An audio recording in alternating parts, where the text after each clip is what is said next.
As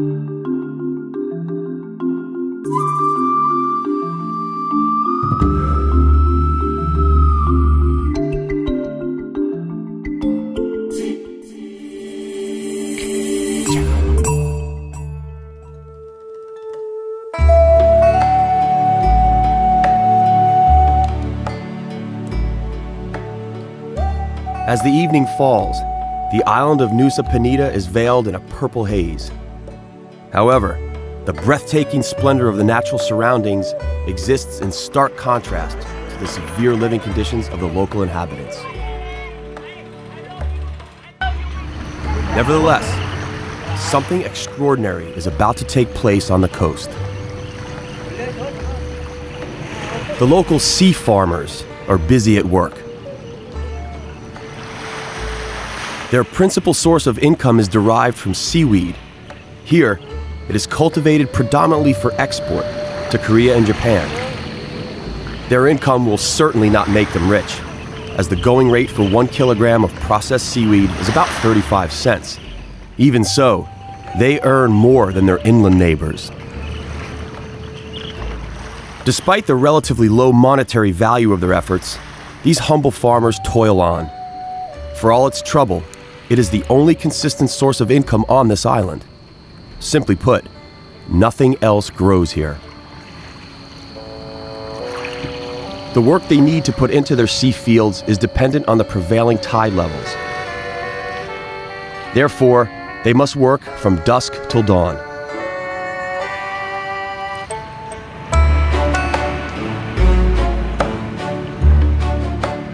The entire local population was forced into having to turn their biorhythm upside down. They work on a 30-day cycle, which starts with the tying of seedlings to ragged strings. It culminates with the harvest of the crop 30 days later. However, this accounts for only a fraction of the work required. The seaweed must subsequently be dried and then properly bleached. None could dispute the adaptive nature of these local cultivators of the sea, who, under the most coarse of living conditions, have managed to bravely conform their culture and their lives in order to survive.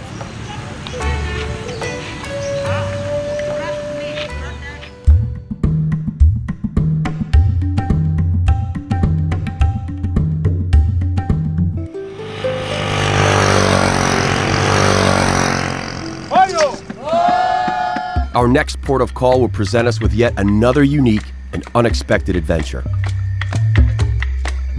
More than 300,000 inhabitants live on the island of Lombok. Here, at the foothills of the Rinjani volcano, which rises to a height of 3,726 meters, we find an incomparable microclimate. Towards the peak of Rinjani, the flora thickens and grows in uncompromising fashion through anything in its path. Ultimately, a dense rainforest is formed. On the outskirts of this jungle, there exists a homestead which, considering its surroundings and the prevailing climate, grows an unusual commodity for this region: tobacco. Smoke, smoke, smoke that cigarette. Puff, puff, puff, and if you smoke yourself to death. Before the luxurious final stage is reached, the tobacco must first undergo a precise drying procedure. After the tobacco leaves have been gathered, they are taken to a place where women will tie the tobacco into neat little bundles. Then, the leaves are tied to drying yards. The leaves dry in ingenious hot air drying houses. The brick building fits up to 840 bundles precisely tied onto tens of yards. This represents some 5 tons of tobacco leaves. As always, the drying process is subject to strict rules. The burners lining the inside of the drying houses keep the temperature at 33 degrees Celsius for the first 3 hours. After a 12-hour break, the drying continues at an increase of 5 degrees to 38 degrees Celsius. After a total of 5 days and nights, the bundles are collected and stuffed into sacks. Lombok tobacco is principally exported to Holland and Australia, where it will be processed further. The local farmers have always demonstrated great appreciation for the gift of tobacco, given to them by the Rinjani volcano. Gotta have another cigarette.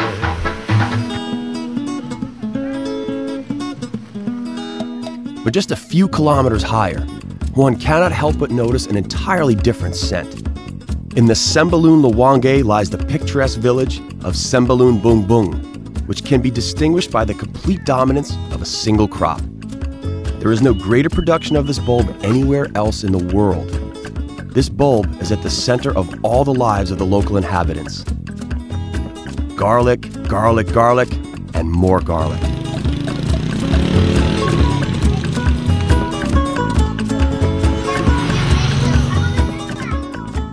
In this village, garlic is cultivated and harvested. It is common to see garlic being carried in baskets on heads, or find it streaming through the streets of the village. It is continuously being shifted from here to there.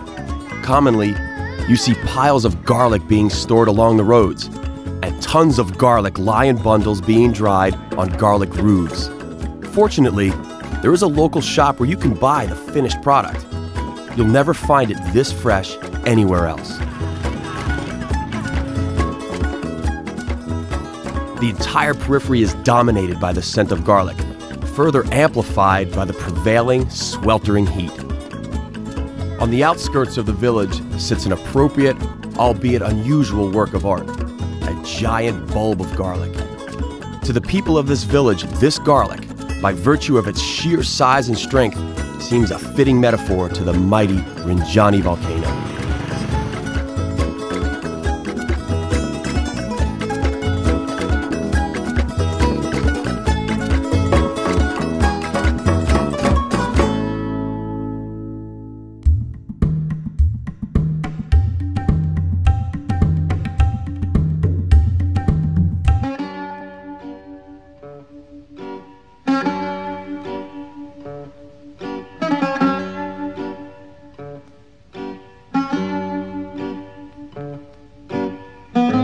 On the other side of the world, the peaks of the island of Crete proudly reach out to the sky.